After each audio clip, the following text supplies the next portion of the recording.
Okay, the guy you see next to me is the most generous billionaire in the world, and I found him.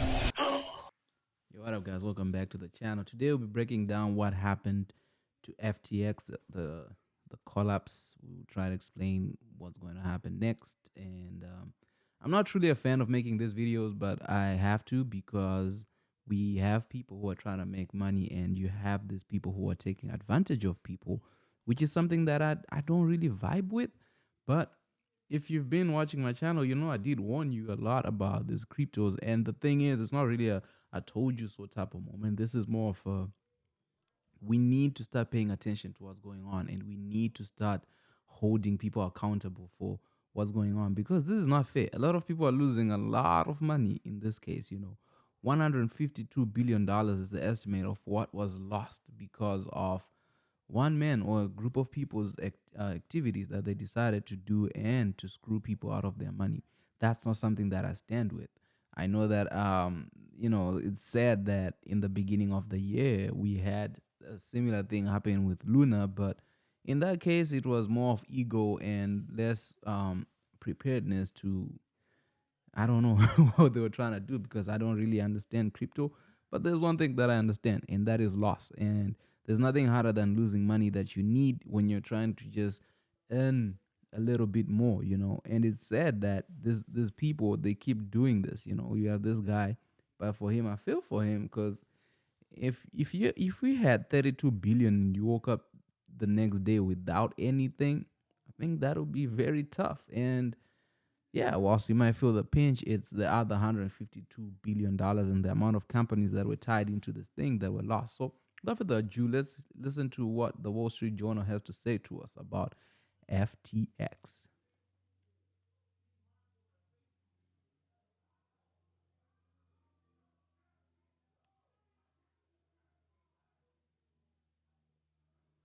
$80 billion. In 3 days, that's how much the world's 15 largest cryptocurrencies lost in market value. It's because of the crypto exchange platform FTX, which is behind this token, named FTT.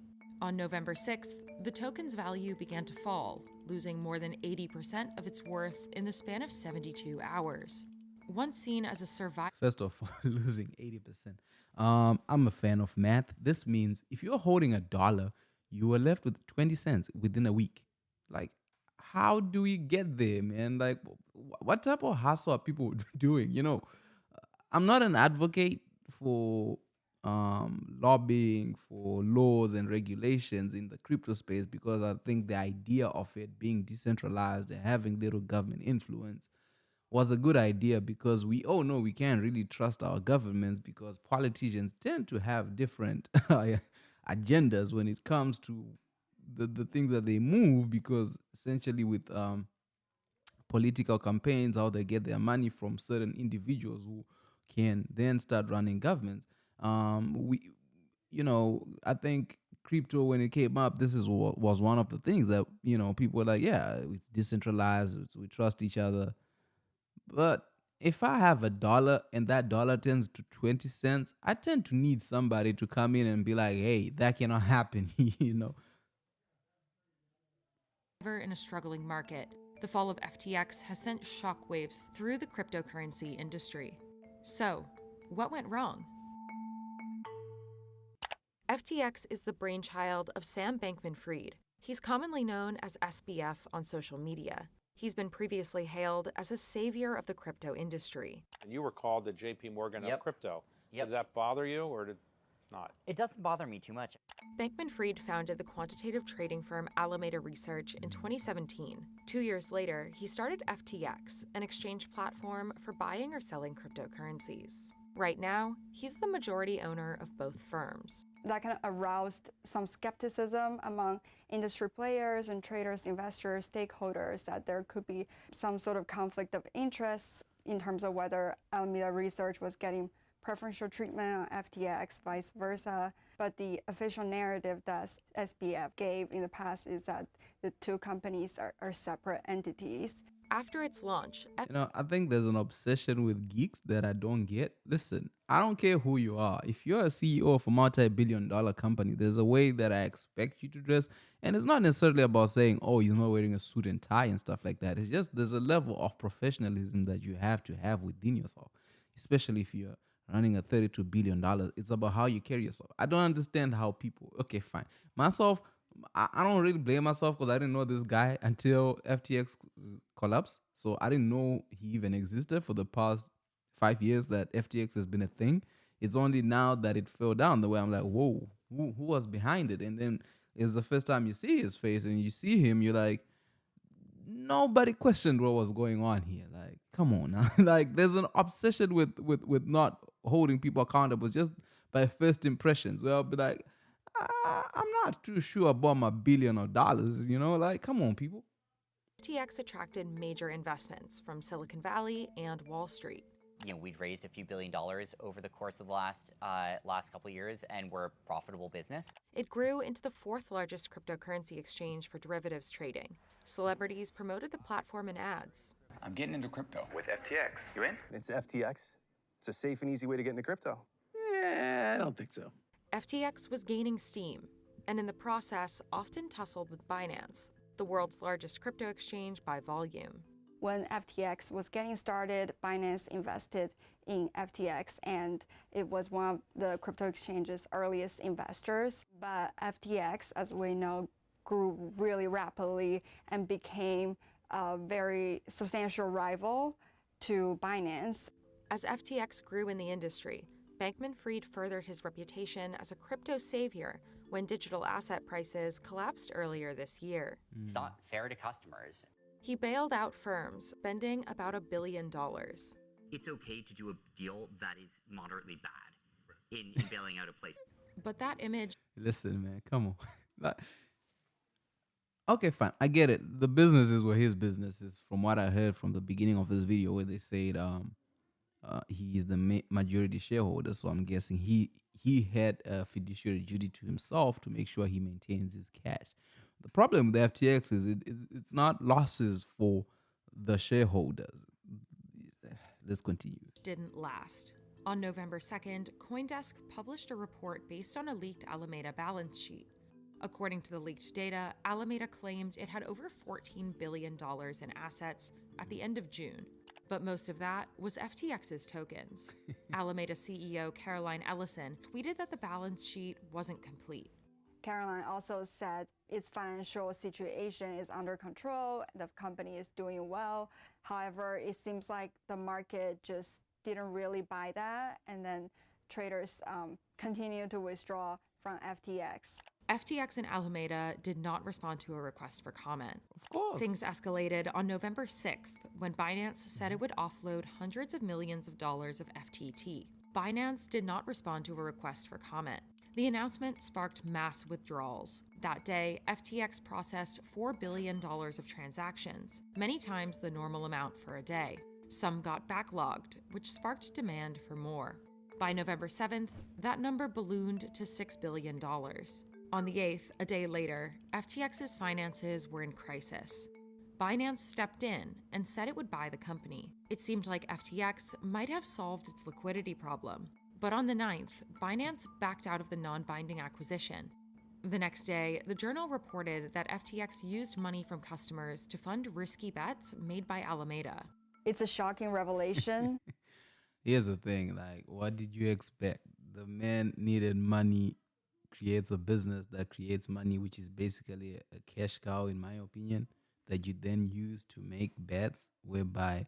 So what I think was happening, without knowing much about FTX, is they have this exchange, and what happens with crypto is you go on an exchange, you buy crypto, and then you have two options whereby you store it on that exchange or you take it out and put it into your own digital wallet. This was been explained to me. I'm not an expert, so take what I'm saying with a grain of salt. And then what happens is, yeah, that's essentially what's going on. So your crypto is stored onto this server, And what I'm understanding is instead of storing it, they're using it. So it's just, for example, what happens with banks.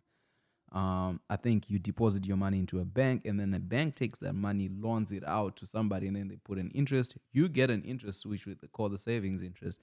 However, because banks, they're regulated, they tend to have capital on hand. So usually, if you go withdraw your money is there. But what tends to happen with crypto, and what I'm assuming happened with these guys, is when you do go to say, hey, can I get that currency back? There was nothing. For a lot of people in the industry, because even though there has been a lot of speculation about FTX and Alameda Research being joined at the hip, nobody could have foreseen that SBF was willing to transfer billions of customer funds at his crypto exchange to help his crypto trading firm. The Securities and Exchange Commission and Justice Department are investigating FTX, according to a person familiar with the matter. This is not like the New York Stock Exchange or NASDAQ. They take people's money, they borrow against it, it's not much disclosure, and then they trade against their customers. A spokesperson for the Justice Department declined to comment. Bankman-Fried told investors that FTX couldn't cover withdrawals since its collateral was dropping in value and couldn't be liquidated, according to people familiar with the matter. On the 11th, Bankman-Fried resigned as CEO, and FTX and Alameda filed for bankruptcy. Afterwards, FTX said it was probing a potential hack. More than $370 million worth of crypto funds appeared to be missing, according to crypto analytics firm Elliptic. On the 12th, the Journal reported that Alameda and FTX executives knew that FTX had lent its customers money to Alameda. So a lot of retail traders and investors I've talked to are feeling desperate or frustrated. The majority of the people in the industry could not have seen this coming because FTX is such a dominant player. The fallout has led other companies to tout their reserves and call for more transparency in the industry. As of November 11th, according to the bankruptcy filing, FTX's estimation of their liabilities would make it the largest crypto-related bankruptcy ever filed. Wow. Yeah, quite a story, quite an interesting story that we have in our hands with FTX. You know, when I covered Luna back in the day, I think they just lost people almost 42 billion, which is not really much compared to what FTX is going to lose people, because they had a lot of companies tied to them. So this is people's jobs. This is a lot of things that are going on in this bankruptcy filing that they're about to go to. And I know that what tends to happen with bankruptcies is they will take up your assets and then sell off your assets. But the challenge with crypto is a lot of it is digital. So a lot of these assets do not exist. You know, it's just people with the ability to code. So you can't really take that and make it into a tangible asset that you can sell off, right? So a lot of people are going to lose money. And I feel for them. I feel for everybody who's going to lose money. But I like to say is when it comes to crypto, you know the risk that you're taking, right? You know that this is a highly volatile industry. But I think a lot of people, when they are partaking on this risk, is you're just thinking of the risk involved is the speculation, and you're hoping whatever you are buying, it'll grow with your understanding, right? By understanding, I mean, like, a lot of times cryptos are backed by something. Some can be in financial markets, some can be for whatever reason that gives them value, that people see as utility, and then they hope one day they'll go where they need to go. But no one is really expecting that the exchange that you're getting the crypto on is the one that's actually screwing you over, because a lot of times when people buy these things, you know, I remember when Bitcoin was becoming a thing, people would be like, buy your Bitcoin, get your own wallet, and then keep it in your wallet. But I don't think a lot of people, like everyday people, were interested in getting wallets. It's just you wanted to get on a platform where you could buy it, store it there, and then move it whenever necessary and withdraw whenever necessary. So I do remember watching one YouTuber who would say he would put his crypto into Blockify, and he was like, you should use Blockify. But I'm pretty sure he's lost a lot of money for that, because Blockify has filed for bankruptcy as well, and is linked heavily to FTX, right? I keep most of my money, in fact all of my crypto, with BlockFi, both my Ethereum, my Bitcoin, everything. Rip to your portfolio, my man. So one of the challenges that we have with this case is people were robbed. This is daylight robbery, because it's like putting your money in your pocket and someone takes it, uses it, loses it. And then you look in your pocket, you're like, hey, where's my money? It's like, psych, joke's on you, right? That's the case that we have right now. It's somebody got robbed. A lot of people got robbed, and the challenge is there are no laws that govern what happened, because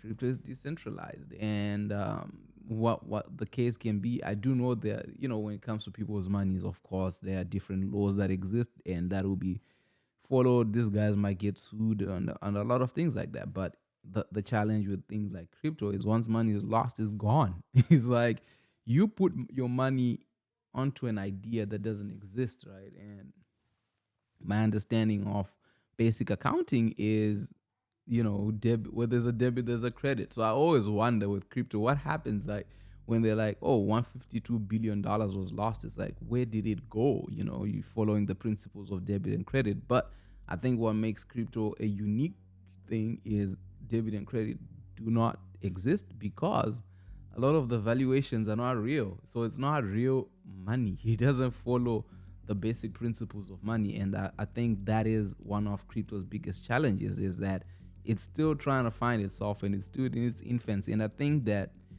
the challenge that we've had is the people who have been the advocates or who have been in the forefront, pioneers of this new technology and way of life, they lack the certain knowledge of economics, or we are still in the teething times of this, because a lot of mistakes will happen, a lot of things like this will occur.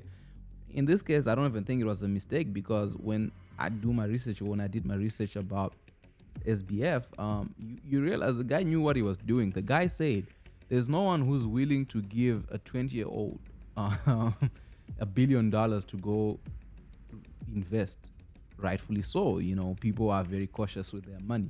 However, if you created an exchange where people can come and give you free money, you take that free money and then do what you needed to do. So for him, he needed a way to fund his projects, and he created this platform, but he never really told people what was happening. I think if he had told people like, listen, what's going to happen is you're going to give me your money and then I'm going to take your money and go play with it and do whatever I want to do with it.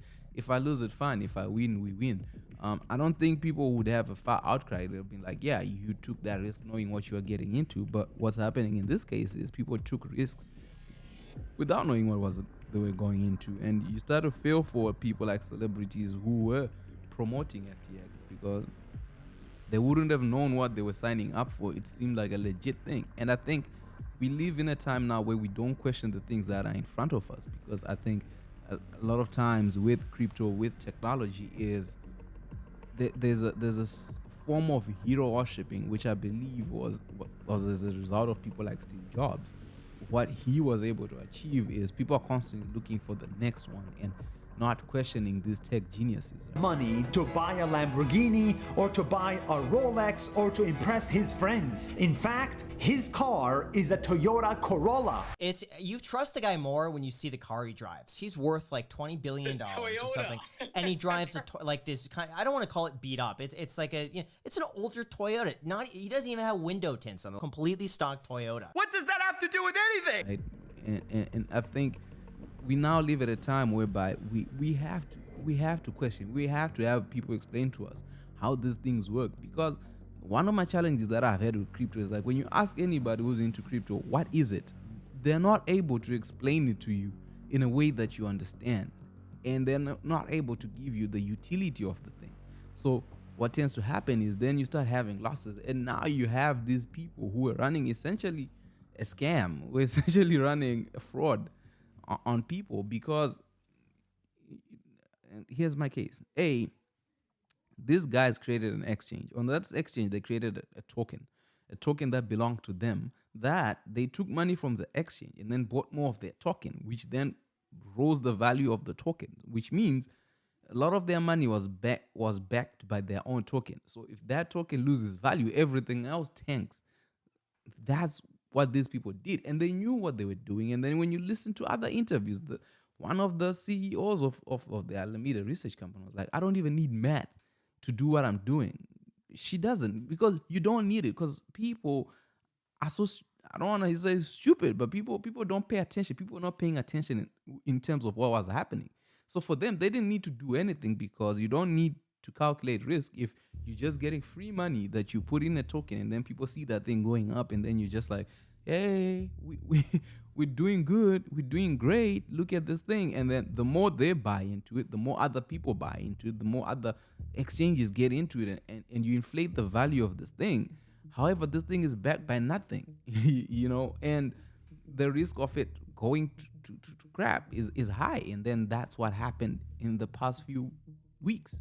In this instance, November has been a stuck week for crypto, and I think that's a challenge, and that's something that leaves people having to lobby for regulation. But then the problem with lobbying for regulation is it's still the same problem, because what we're simply doing is moving from one group of people, the tech geniuses, to politicians.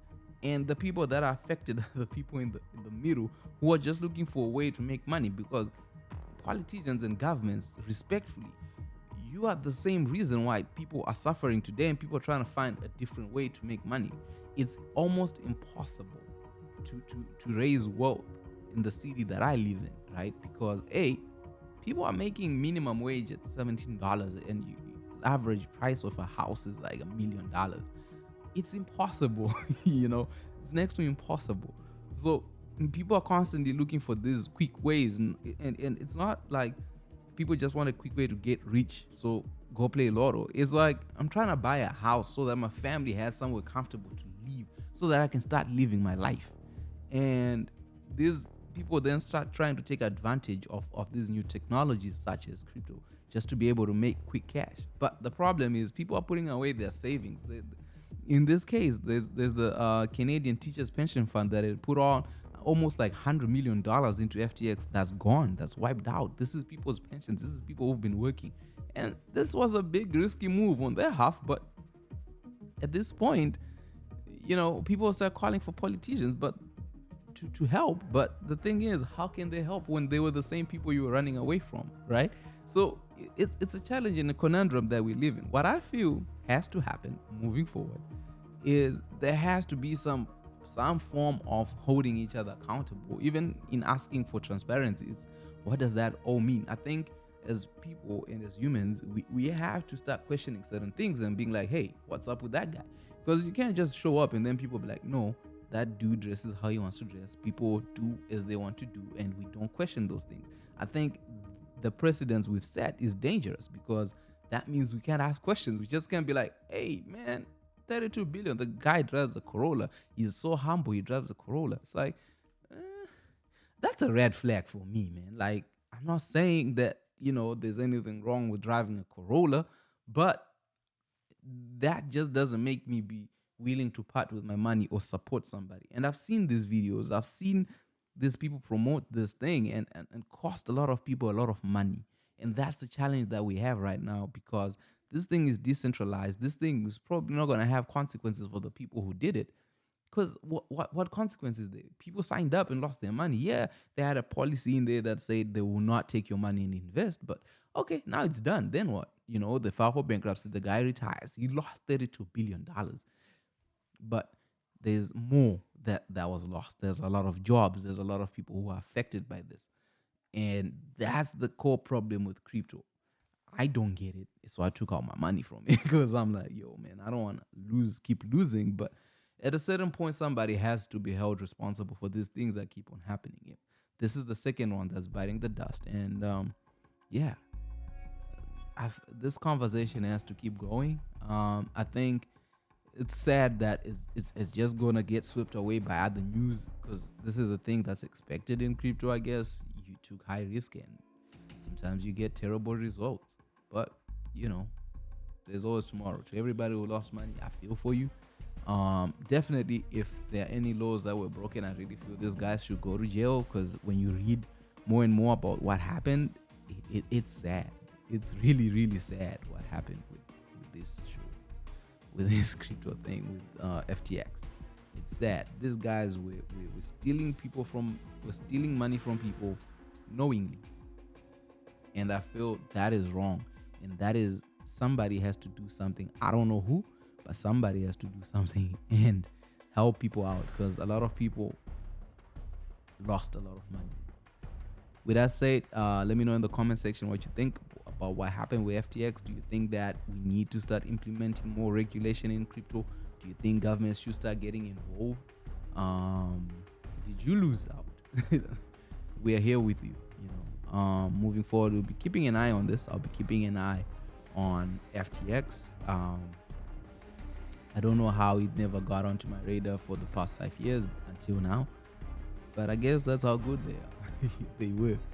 Yo, they had a stadium named after them, and nobody ever questioned it. So I think at this point it tells you, I've been seeing other videos where people are like, oh, YouTubers were promoting this thing. Listen, I'm not a financial advisor. I'm just a guy who loves finance, and that's it. I'll never tell you to go invest in anything, but the one thing that I'll tell you is that looks like a terrible investment. I'll see you guys in the next one.